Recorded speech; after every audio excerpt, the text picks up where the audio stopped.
Hello everyone, welcome to GS question paper. GS question paper में जनगणना 2011 से related questions को सॉल्व करेंगे। पहले हम लोग इजी क्वेश्चंस को सॉल्व करते हुए हार्ड क्वेश्चंस की तरफ बढ़ेंगे। जनगणना से रिलेटेड बहुत सारे क्वेश्चंस आते हैं, तो चलिए क्वेश्चंस को सॉल्व करते हैं। पहला है, भारत में पहली बार जनगणना की शुरुआत कब हुई थी। जब ये क्वेश्चन आए पहली बार जनगणना, तो एक बार आता है पहली बार दशकीय जनगणना कब शुरू हुई थी, या स्वतंत्रता प्राप्ति के बाद पहली बार जनगणना कब शुरू हुई थी। ये तीनों पॉइंट आप लोग ध्यान दीजिएगा। पहली जनगणना लॉर्ड मेयो के टाइम पीरियड में हुई थी 1872 में। हम लोगों का थर्ड ऑप्शन यहाँ पर सही होगा। नेक्स्ट है, भारत में नियमित जनगणना की शुरुआत कब हुई। जब पहली जनगणना पूछे तो आपका आंसर होना चाहिए 1872 में, और जब नियमित जनगणना या दशकीय जनगणना की शुरुआत कब हुई थी, तो ये है 1881 lord Ripon, 1871 the earl of Mayo, the 1876 lord Lytton, या फिर 1880 द मार्कस ऑफ रिपन। यही लॉर्ड रिपन का ही यहाँ पे डिटेल में नाम दिया हुआ है। ये फर्स्ट ऑप्शन हम लोगों का सही होगा। 1881 लॉर्ड रिपन के टाइम पीरियड में हुई थी भारत में पहली नियमित जनगणना की शुरुआत। इसका डिटेल यहाँ पर हम लोग देखते हैं। लॉर्ड रिपन द्वारा नियमित प्राधिकृत रूप से 1881 में पहली बार जनगणना कराई गई। भारत के प्रथम जनगणना आयुक्त हेनरी प्लाउडेन थे। अच्छा, ये हेनरी प्लाउडेन फर्स्ट जनगणना आयुक्त थे। ये इसलिए इम्पॉर्टेंट है क्योंकि जनगणना आयुक्त से कई बार प्रश्न आ चुके हैं। दशकीय जनगणना की शुरुआत किस देश में हुई थी। जैसे भारत में है दशकीय जनगणना हर 10 वर्ष पे, तो इसकी शुरुआत पहले हुई थी अमेरिका में। यहाँ पर सेकेंड ऑप्शन सही है। अमेरिका में प्रथम दशकीय जनगणना की शुरुआत हुई थी। नेक्स्ट है क्वेश्चन, स्वतंत्र भारत की पहली जनगणना कब हुई थी। 1951 में, 61 में, या फिर 52 में, या 62 में। तो प्रथम जनगणना हुई थी 1951 में। फर्स्ट ऑप्शन यहाँ पर हम लोगों का सही होता है। 1951 स्वतंत्र भारत की पहली जनगणना। अब चलते हैं हम लोग नेक्स्ट क्वेश्चन। ये वन लाइनर में है। भारत में दशकीय जनगणना कब हुई थी, जो ऊपर दिया हुआ है। तो ये हुई थी लॉर्ड मेयो के टाइम में 1872 में पहली जनगणना, और लॉर्ड रिपन के टाइम में 1881 में दशकीय जनगणना। ये हम लोगों ने ऊपर देख लिया है। इसके बाद पूछा है, स्वतंत्र भारत की पहली जनगणना जो 1951 में हुई थी, उसके जनगणना आयुक्त कौन थे। R.A. गोपालास्वामी, R.K. षणमुखन सेठी, जॉन मथाई, सरदार बलदेव सिंह। इनमें से आपको बताते चले, फर्स्ट, सेकेंड और थर्ड जो ऑप्शन दिया हुआ है, ये तीनों के तीनों जो पहला हम लोगों का मंत्रिमंडल था उसके मंत्री थे। R.A. गोपालास्वामी यहाँ पे हम लोगों का आंसर राइट हो जाता है। First option is right answer. अब इसके बारे में आपको और बताते चले, श्री मृत्युंजय कुमार नारायणन जो वर्तमान समय में भारत के पंजीयक और जनगणना आयुक्त के रूप में नियुक्त हुए हैं।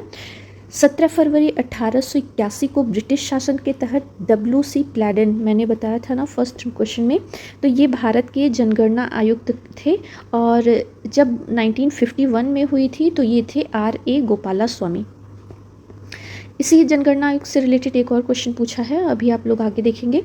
2021 जनगणना का आदर्श वाक्य क्या है, अभी जो आयोजित होने वाली है, इसका क्या है थीम। जन भागीदारी से जन कल्याण, हमारी जनगणना हमारा भविष्य, वर्तमान जनसंख्या हमारा भविष्य, या भारत की जनसंख्या भारत का भविष्य। इसमें से फर्स्ट ऑप्शन सही है, जन भागीदारी से जन कल्याण। यहाँ पर फर्स्ट ऑप्शन हम लोगों का सही होगा। 2021 का है जन भागीदारी से जन कल्याण, और 2011 का था हमारी जनगणना हमारा भविष्य। सेकेंड ऑप्शन हमारी जनगणना हमारा भविष्य 2011 का था। 21 है जन भागीदारी से जन कल्याण। 2011 की जनगणना के समय जनगणना आयुक्त कौन थे, ये क्वेश्चन भी UPPCS में पूछा जा चुका है। श्री सुनील अरोड़ा, श्री OP रावत, और श्री VS सिंगल, या श्री चंद्रमौली जी। तो इसमें फोर्थ ऑप्शन हम लोगों का सही होता है। C चंद्रमौली हमारे 2021 के समय जनगणना आयुक्त थे। यहाँ पर डिटेल दिया हुआ है, इसको देखते चलते हैं। भारत की जनगणना 2011 जनगणना आयुक्त C चंद्रमौली के द्वारा राष्ट्र को समर्पित भारत की कौन सी जनगणना थी, तो ये 15वीं जनगणना थी। और एक पूछता है क्वेश्चन कि स्वतंत्र भारत के बाद ये कौन सी जनगणना थी, तो वो 7वीं जनगणना थी। इस चीज़ को आप लोग ध्यान रखिएगा।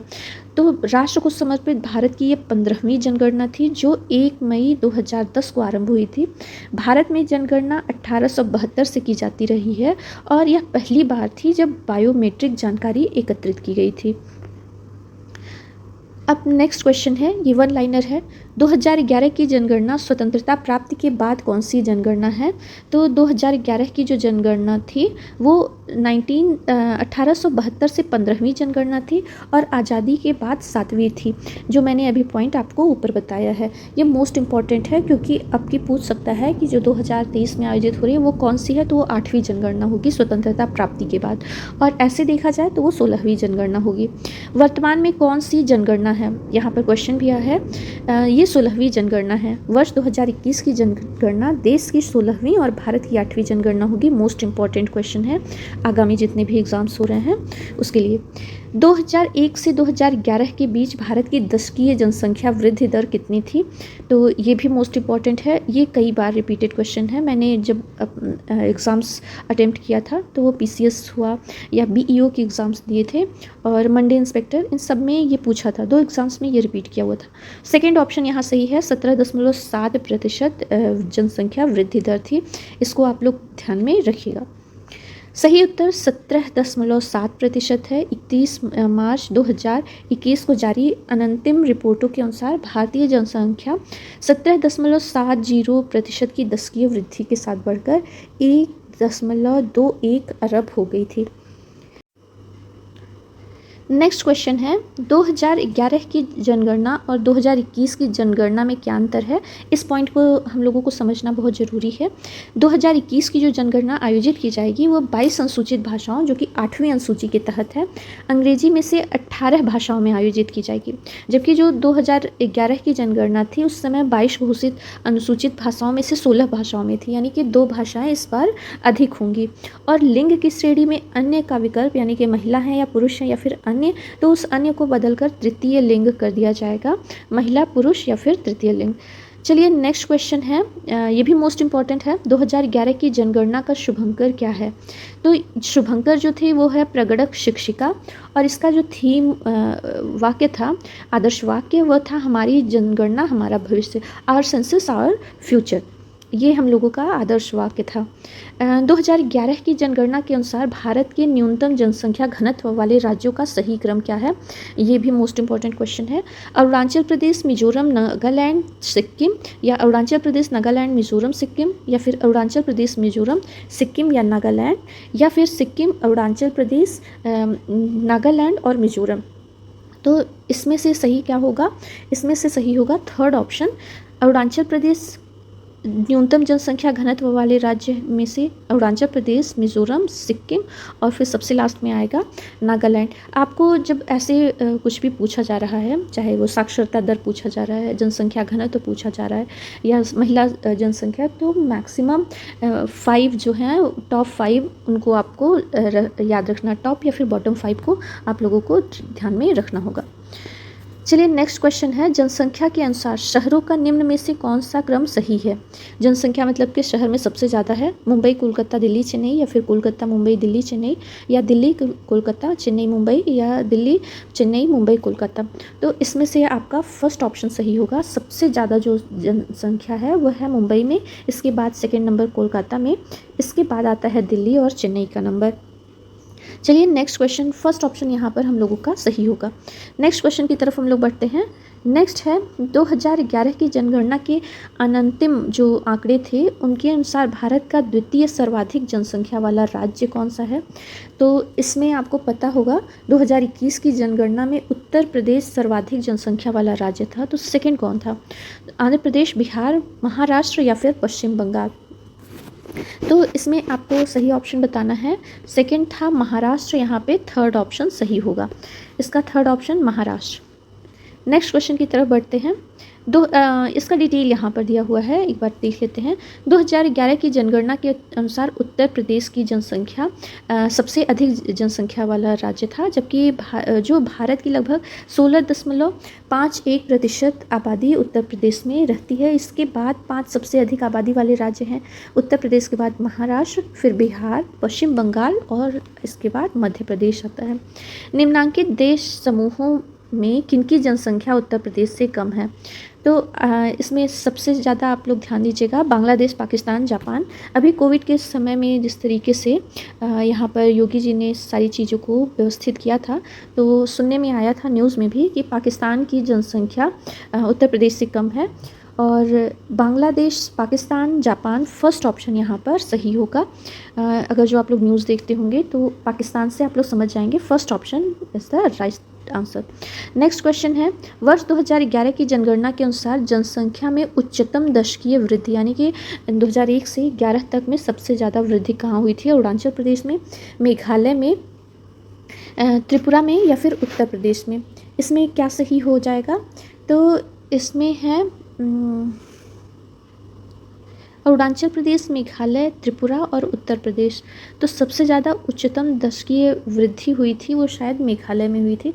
इसका आंसर थोड़ा सा मुझे समझ में नहीं आ रहा है, मेघालय इसका सही होगा।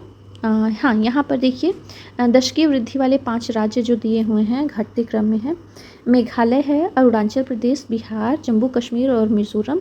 तो सबसे ज़्यादा जो दशकीय वृद्धि थी वो थी मेघालय में, इसका मेघालय आंसर सही होगा, सेकेंड ऑप्शन।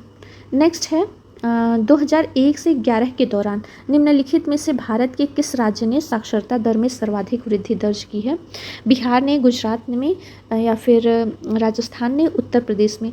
तो आपको यहाँ पे देखना है कि साक्षरता दर में सर्वाधिक वृद्धि दर्ज की है, तो वो की थी बिहार ने। यहाँ पे ए ऑप्शन सही होगा, बिहार ने सर्वाधिक वृद्धि दर्ज की थी। नेक्स्ट है 2011 की जनगणना के अनुसार भारत का कौन सा ऐसा प्रदेश है जहां स्त्रियों की संख्या पुरुषों से अधिक है? तो इसका जो है स्त्रियों की संख्या पुरुषों से अधिक है, केरल, तमिलनाडु, कर्नाटक और हिमाचल प्रदेश।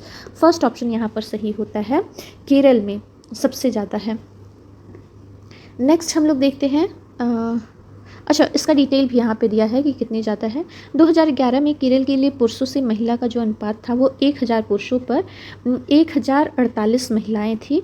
अच्छा, ये क्वेश्चन भी पूछा गया है कि अनुपात किस तरीके से, पुरुषों पर महिलाओं का अनुपात देखा जाता है या महिलाओं पर पुरुषों का अनुपात, ये करके आपका, या फिर महिलाओं का उच्च जन्म दर पुरुषों से या फिर पुरुषों का उच्च जन्म दर महिलाओं से, इस तरीके से क्वेश्चन पूछा जाता है।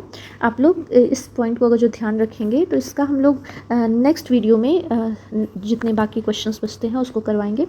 भारत में 10 वर्षीय जनगणना विधिवत रूप से किस वर्ष आरंभ हुई थी? तो ये क्वेश्चन रिपीटेड है और ये कई बार पूछा जा चुका है। तो 10 वर्षीय जनगणना विधिवत रूप से आरंभ हुई थी 1881, सेकेंड ऑप्शन यहाँ पर सही है।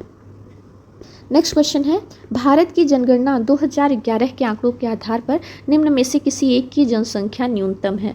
चंडीगढ़, मिजोरम, पुदुचेरी या फिर सिक्किम? फोर्थ ऑप्शन यहाँ पे सही होगा, सिक्किम की जनसंख्या जो है वो सबसे न्यूनतम जनसंख्या है।